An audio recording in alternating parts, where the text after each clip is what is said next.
Então, nosso olá fraterno a todos os irmãos e irmãs, companheiros, companheiras que nos estão neste momento ouvindo e vendo. Sejam bem-vindos a mais uma live que o Grupo de Estudos Espíritos Isabel de Aragão promove para dar continuidade ao estudo que vimos fazendo sobre o Evangelho segundo o Espiritismo. Antes de darmos continuidade, e como é hábito, vou pedir a todos que aí nos vossos lares, no local onde se encontram, serenem os vossos pensamentos, pensem naquela imagem maravilhosa do nosso amado Mestre Jesus e a Ele, que é o farol das nossas vidas, endereçamos os nossos pensamentos neste momento, pedindo-lhe, uma vez mais, que abençoe a todos nós, a cada um nos seus lares, permitindo aos benfeitores amigos que nos assistem que possam adentrar esses lares, auxiliando e amparando a todos nós, de acordo com as nossas necessidades. Vos agradecemos, Senhor, estas oportunidades benditas que nos permitem ser trabalhadores humildes da vossa seara de amor e que a luz do vosso Evangelho seja esse roteiro que nos guie os passos, hoje e sempre. Ficai connosco, amado Mestre, ficai connosco, benfeitores amigos, e que assim seja.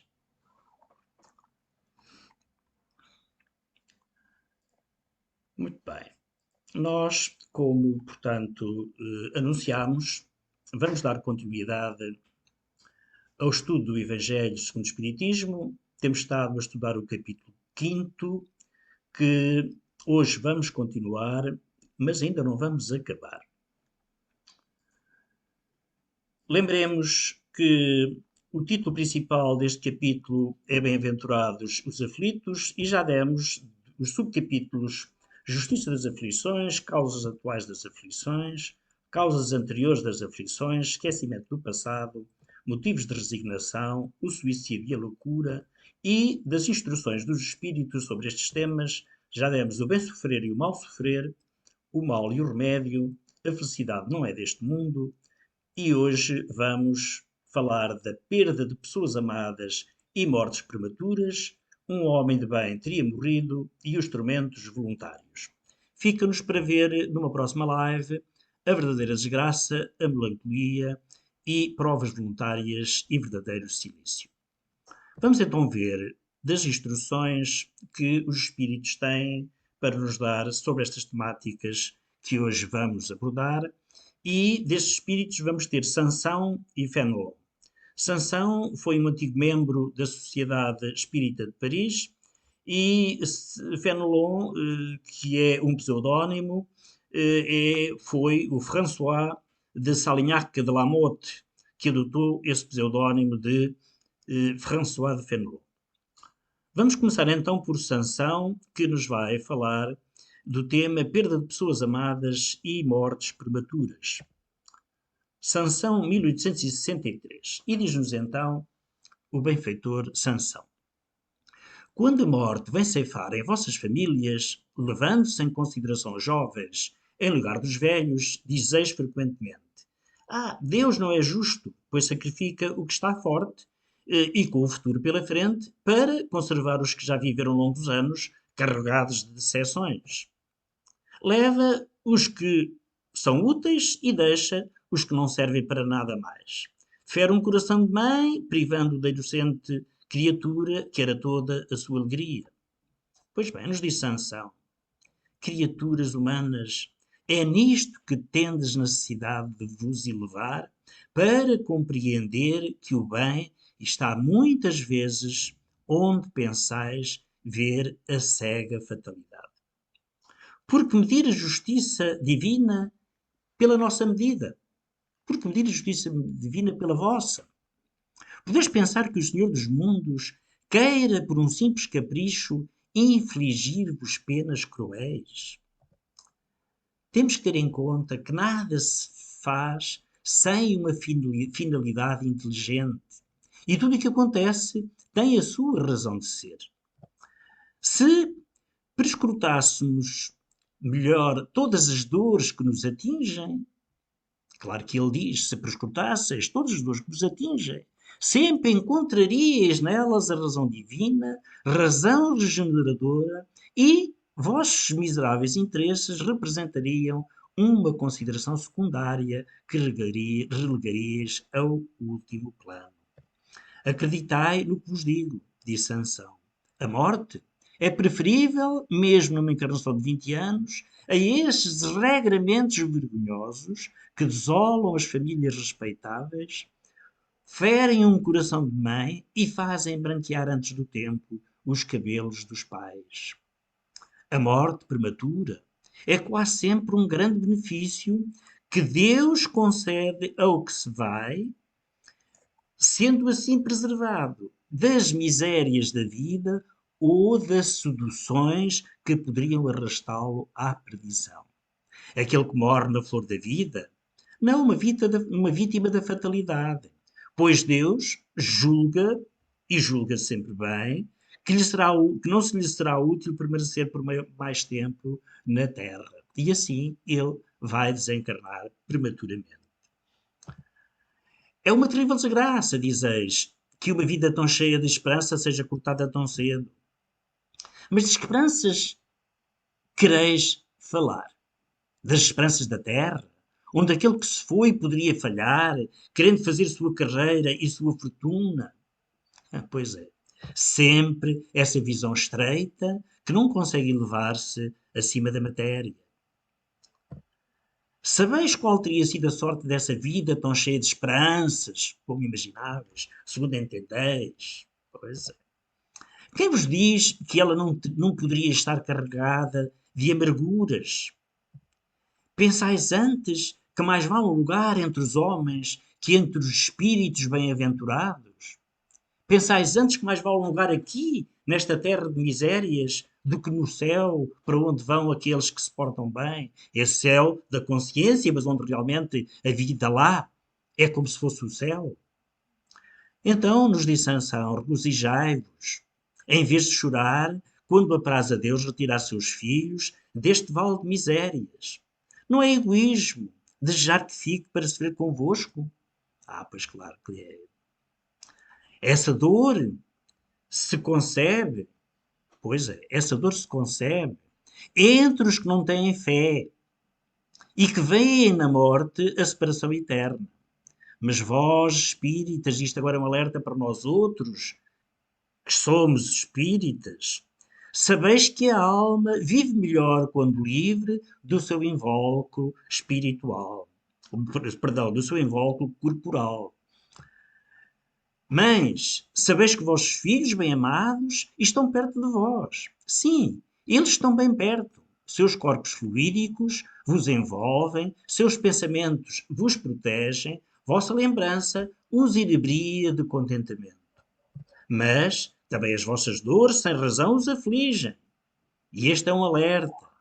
Também as vossas dores sem razão os afligem, porque revelam uma falta de fé e constituem uma revolta contra a vontade de Deus.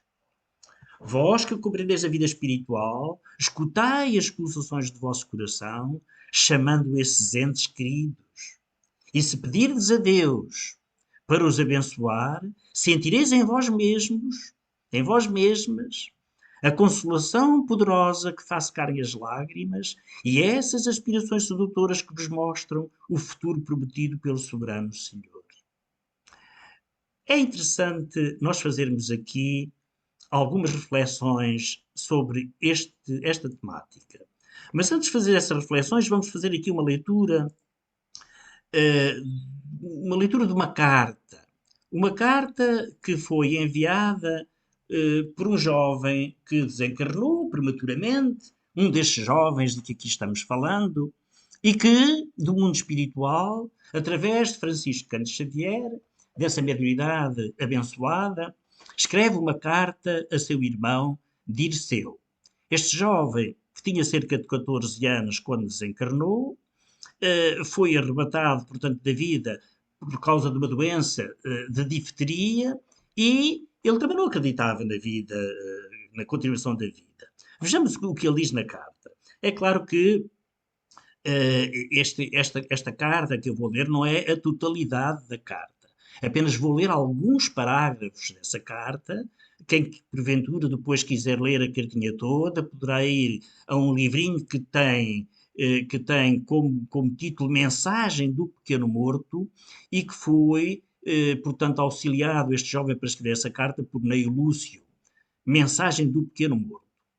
Então diz ele: escrevo-lhe esta carta para dizer que não morri.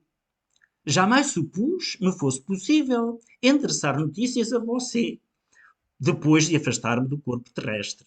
Algumas vezes vi o enterro de crianças e pessoas grandes da janela do nosso quarto, quando observávamos em silêncio o carro triste, enfeitado de flores, conduzindo alguém que nunca voltava. Recordas-se da morte do Osório, o nosso colega do grupo escolar? Nunca me esqueci do quadro enternecedor. Dona Margarida, a mãezinha em lágrimas, conduziu-nos a vê-lo. Osório, que fora brincalhão e bondoso, estava mudo e gelado. Parecia dormir, imóvel, sob um montão de rosas e saudade.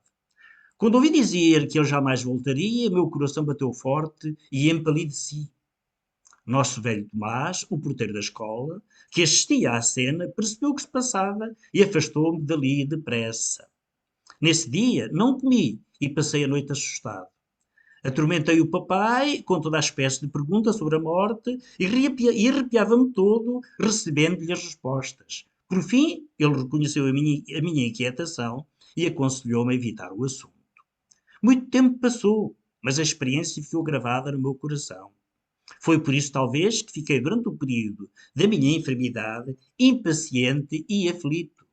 E para falar francamente a você, tive medo, muito medo, ao perceber que tudo ia acabar-se, pois sempre ouvir a dizer que a morte do corpo é o fim de todas as coisas. Agora, porém, posso afirmar que isso não é verdade. Lembra-se do último dia que passei em casa? Mamãe chorava tanto. Papai, muito sério, ia de um lado para o outro na sala contígua ao nosso quarto. O doutor Martinho, nosso bom amigo, segurava-me as mãos e você, Dirceu, sentado na poltrona de vovó, olhava-me ansioso e entristecido. Eu queria dormir muito. No entanto, era tão grande o meu temor de dormir, pois com medo de não acordar, que se eu pudesse, teria gritado intensamente, com toda a força de meus pulmões, pedindo ao doutor Martinho que não me deixasse morrer. Mais à frente ele diz: esperei que o doutor Martinho me encorajasse, assegurando que tudo se resumia numa crise passageira. Mas nosso bondoso médico examinava-me o pulso, sem disfarçar a tristeza que lhe dominava a alma. Em razão disso, o medo de morrer cresceu muito mais fortemente em meu espírito. Quando tudo me parecia irremediável, eis que alguma coisa sucedeu, chamando-me a atenção. Leve ruído despertara-me a curiosidade. Desviei meu olhar para a porta de entrada e reparei que aí surgiam, de maneira inexplicável, delicados flocos de substância fosforescente. Estes pontos de luz, com que formavam um fino manto de gaze tenuíssima, sob o qual tive a impressão de que alguém se movimentava. Seguia a novidade com enorme espanto, quando apareceu, rasgando a leve cortina, uma jovem de belo porte que não tive dificuldade em reconhecer. Era a mesma do quadro, daquele retrato da mamãe que ela conservava em sua casa. Era a tia Eunice, a irmãzinha dela, que morreu quando nós dois éramos pequeninos. Trajava um vestido de cor verde claro, enfeitado de rendas luminosas. Cercava-se principalmente ao longo do tórax e da cabeça de lindos clarões de luz azulada, como se fosse iluminada por uma lâmpada oculta. Seus olhos escuros irradiavam simpatia e bondade sem limites. Dionísio entrou pelo quarto adentro, com grande surpresa para mim, abraçou mamãe, sem que a mamãe a visse, e depois sentou-se ao meu lado, dizendo: Então, Carlinhos, você é tão valente e agora está medroso. Bom, se fosse noutra ocasião, penso que não me comportaria bem, porque sempre ouvi dizer que os mortos são fantasmas, e nossa tia já era morta. Achava-me, porém, tão aflito que experimentei grande consolação com as palavras encorajadoras que me dirigia. A verdade é que necessitava de alguém que me reanimasse. Reparava no nervosismo do papai, as lágrimas da mamãe, a tristeza e o abatimento do Dr. Martinho ao meu lado, e concluí que as boas disposições da tia Eunice eram providenciais para mim. E mais à frente ele diz ao seu mano Dirceu: Ah, Dirceu, não poderia contar-lhe o que então se passou. Um sono sem sonhos, que durou por apenas algumas poucas horas, porque, por estranho que pareça, a partir daí veio um pesadelo que passou a dominar-me inteiramente. Parecia-me vaguear numa atmosfera obscura e indefinível. Sentia que mamãe se debruçava sobre mim, pronunciando meu nome, angustiadamente. Observava-lhe as mãos ansiosas, tateando-me o rosto e os cabelos. Ouvia os gritos de dor, mas de balde procurava acordar e tomar conta de mim próprio.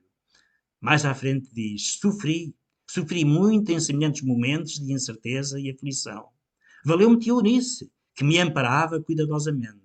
E depois, mais à frente: cansado, porém, de interrogações interiores a se repetirem sem resposta, rendi-me aos carinhos da nossa tia e passei à inconsciência completa. Quanto tempo gastei nesse sono pesado sem lembranças? Não conseguiria responder. Sei somente que despertei, assustado, sem atinar com a situação. Encontrava-me sozinho, encerrado numa câmara muito limpa e inundada de luz. A solidão infundia-me repentina tristeza. Entretanto, semelhante impressão era atenuada pela janela aberta, dando passagem a jorros de intensa luz. As paredes mostravam pinturas alegres. Eu, porém, perguntava a mim mesmo se não fora transportado para algum hospital. Ao longe, através da janela, de vastas proporções, via a paisagem desdobrar-se. O céu azul radioso parecia-me dar-me brisa suave e refrigerante. Examinei atenciosamente em torno. O mobiliário era muito diverso. Pelas poltronas acolhedoras e divãs convidativos, concluí que a sala era exclusivamente consagrada ao repouso. Reparei em mim próprio, surpreendido. Teria passado a difteria. O doutor Martinho conseguira finalmente curar-me. Minha garganta não doía mais. Não fosse a fraqueza em que me achava, quase poderia levantar-me e ensaiar alguns passos. Toquei meus cabelos e meus pés. Que ocorrência me levar a semelhante modificação? Estaria porventura em casa? Aquele compartimento, porém, me era totalmente desconhecido.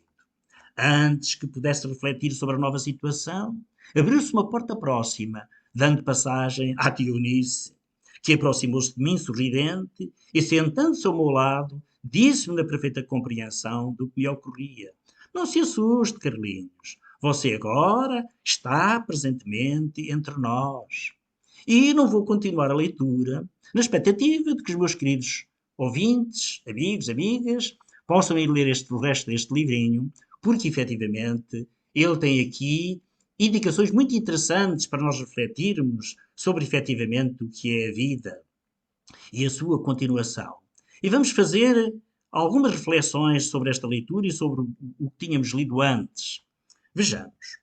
O desencarne nada mais é que uma mudança do estado físico para o estado espiritual. É uma transferência de moradia, como se alguém mudasse de um vilarejo, onde nada houvesse em termos de conforto e facilidade de vida, para uma grande cidade onde sobrassem todos os recursos. O desencarne é como se despíssemos uma roupa usada e a substituíssemos por uma nova vestimenta, limpa e leve, muito mais agradável. Na natureza, nada se cria, nada se perde, tudo se transforma conforme a máxima que já conhecemos de Lavoisier. O desencarne, igualmente, é uma simples transformação. Então, o termo perda das pessoas queridas, precisa ser reformulado. É verdade, desencarnar é verdadeiramente renascer, mas renascer para a verdadeira vida. Nós, quando reencarnamos, aqui neste plano existencial, quando vimos para aqui, estamos a emigrar do país a que pertencemos e no qual nos sentimos confortáveis para uma realidade que, via de regra, nos constrange. E isto porque esta nova realidade, este país para onde viemos, nos vai limitar imenso a nossa capacidade de movimentação e de interação com o meio ambiente, bem como com as próprias pessoas com quem teremos de nos relacionar.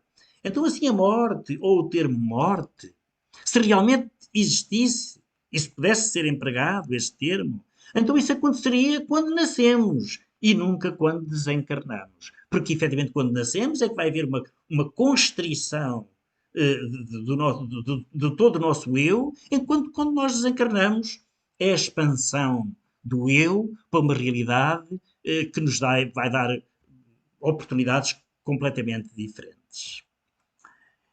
Diz o apóstolo Paulo, Paulo de Tarso, semeia-se o corpo em corrupção, ressuscitará em incorrupção. Semeia-se em fraqueza, ressuscitará em vigor. Semeia-se em ignomínia, ressuscitará em glória. Semeia-se o corpo animal, ressuscitará em corpo espiritual. Portanto, todo morrer é renascer. Desaparece o sol do horizonte para logo mais ressurgir triunfante por trás desse mesmo horizonte. Portanto, todo o desencarne é um renascimento, pois todo ser traz em si mesmo o germe de novas vidas, no cumprimento da lei do progresso e da evolução, a que tudo e todos estamos submetidos.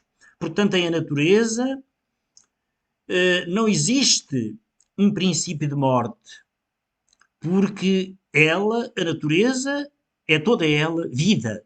Em a natureza existe vida, não existe morte. Existe transformação? Existe, sim, senhor, mas essa transformação não pode ser considerada morte porque a vida continua. Segundo o filósofo alemão Johann Gottlieb Fichte, a morte e o nascimento são progressos da vida, graus a que recorre, purificando-se em cada um deles para se manifestar em formas cada vez mais perfeitas. Por sua vez, para Cícero, orador romano de antes de Cristo, a existência terrena nada mais é que uma parada, um intervalo, uma pousada transitória. Os entes queridos não morreram, apenas anteciparam a sua partida.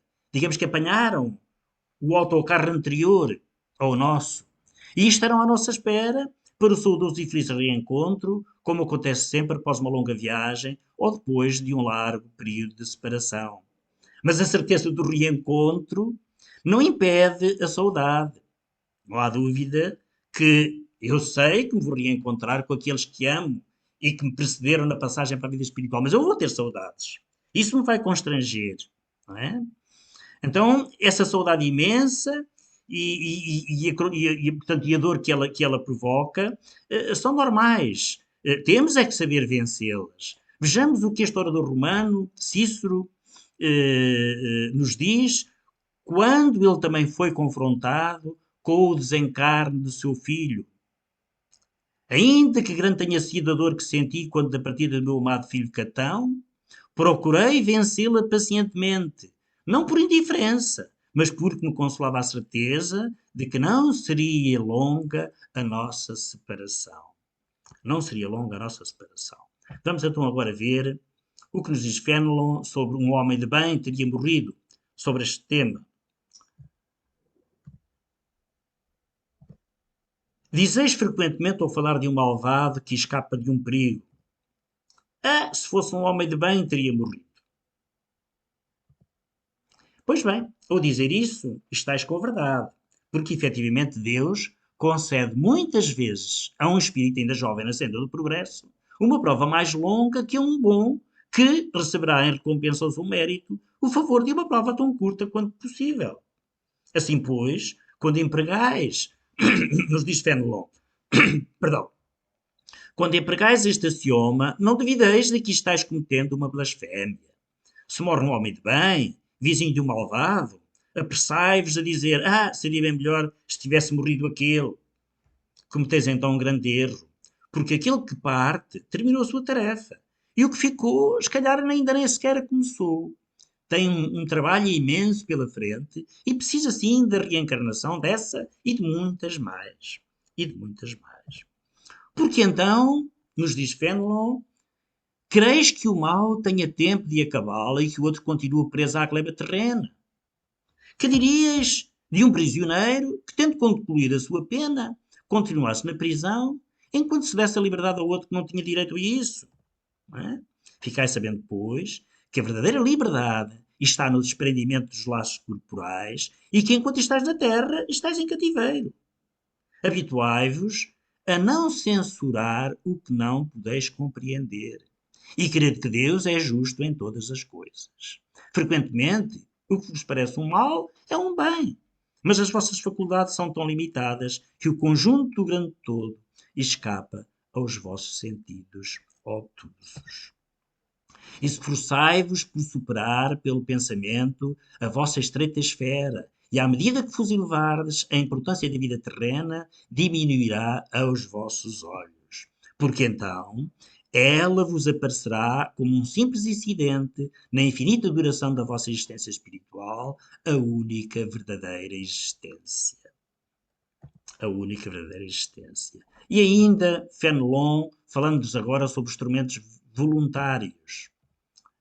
O homem está incessantemente à procura da felicidade que lhe escapa a todo o instante, porque a felicidade sem mescla não existe na Terra. Entretanto, apesar das vicissitudes que formam o inevitável cortejo desta vida, ele poderia sim, pelo menos, gozar de uma felicidade relativa. Mas ele a procura nas coisas perecíveis, sujeitas às mesmas vicissitudes, ou seja, nos gozos materiais, em vez de buscá-la nos gozos da alma, que constituem uma antecipação das imperecíveis alegrias celestes. Em vez de buscar a paz do coração, única felicidade verdadeira deste mundo, ele procura com avidez tudo o que pode agitá-lo e perturbá-lo. E coisa curiosa, parece criar de propósito os instrumentos que só a ele cabia evitar. Haverá maiores tormentos que os causados pela inveja e o ciúme? Nos alerta Fenelon. Para o invejoso e o ciumento, não existe repouso. Sofrem ambos de uma febre incessante. As posses alheias lhes causam insónias. Os sucessos dos rivais lhe provocam vertigens. Seu único interesse é o de eclipsar os outros.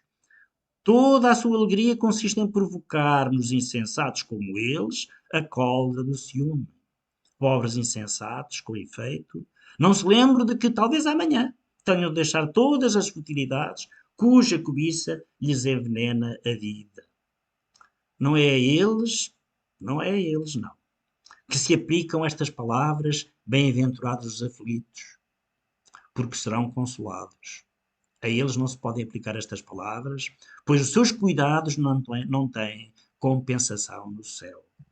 Quantos tormentos, pelo contrário, consegue evitar aquele que sabe contentar-se com o que possui, que vê sem inveja o que não lhe pertence, que não procura parecer mais do que é. Esse está sempre rico, pois se olha para baixo, em vez de olhar para cima de si mesmo, vê sempre os que possuem menos do que ele.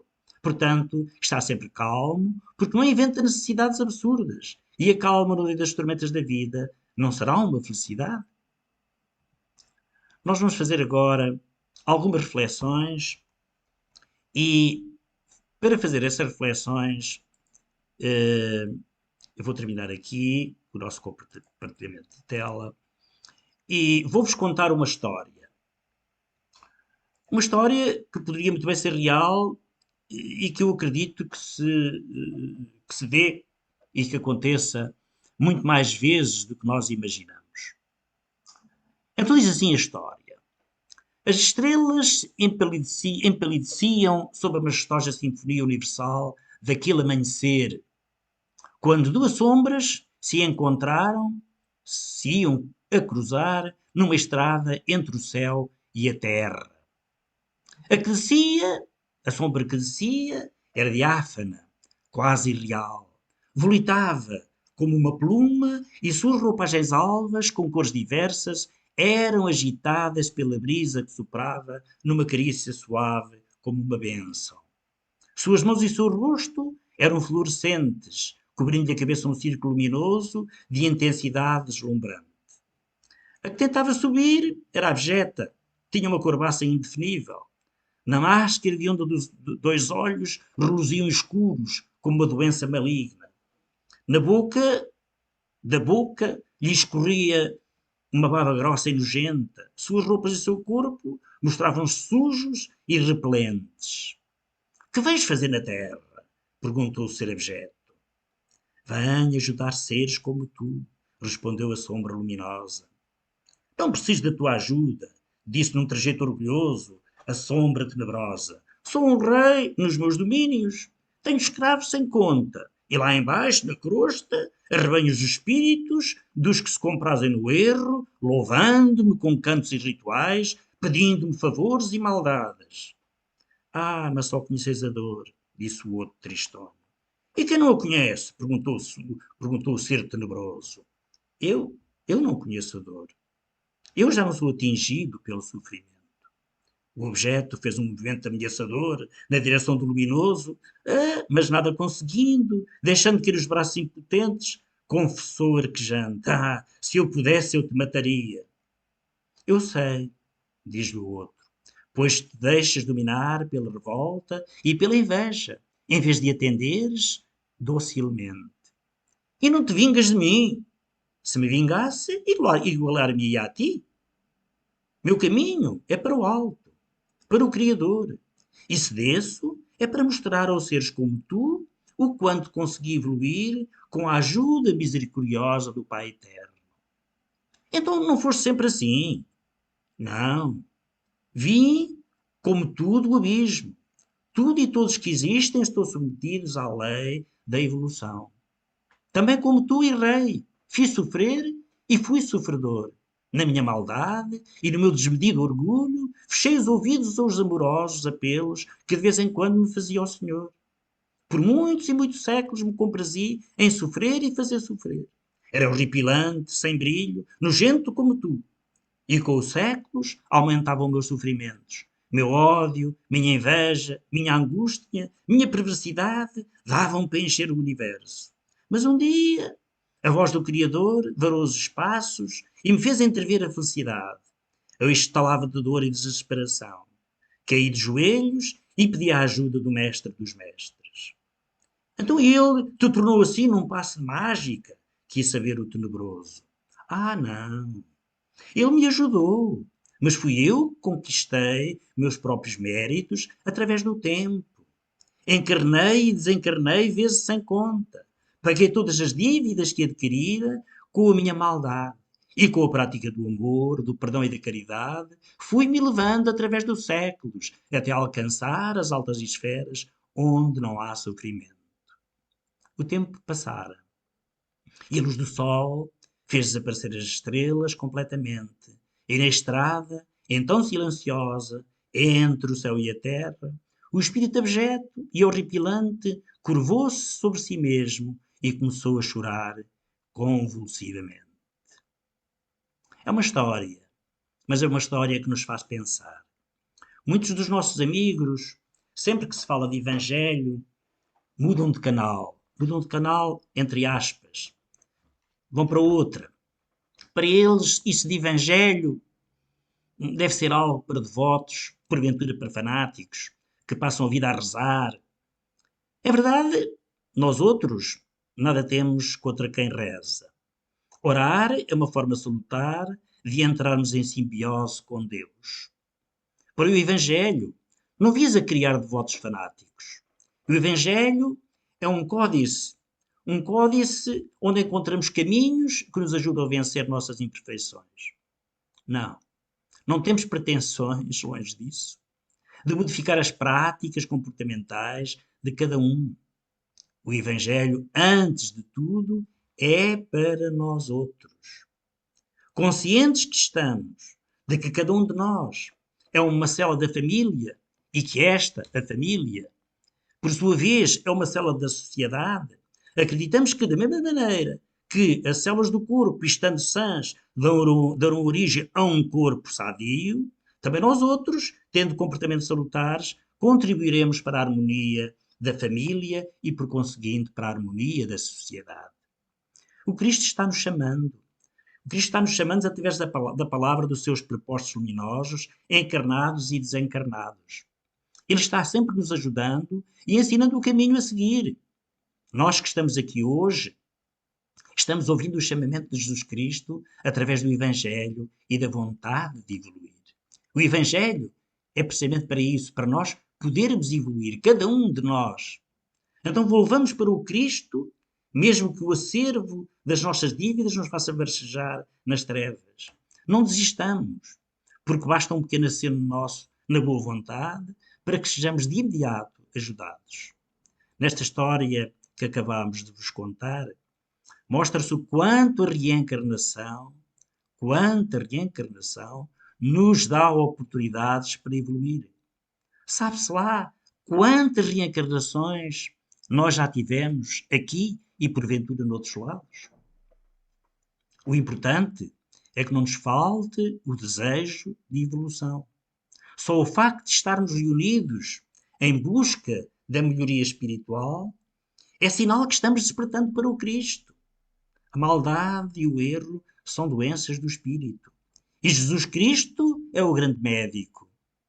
É o grande médico que nos favorecer gratuitamente o remédio. Ele nos oferece esse remédio continuamente, que é o remédio incomparável do amor, que nos curará todas as aflições, iniciando-nos no caminho do Evangelho, que nos levará às altas esferas, onde não existe a dor, como dizia aquela alma brilhante.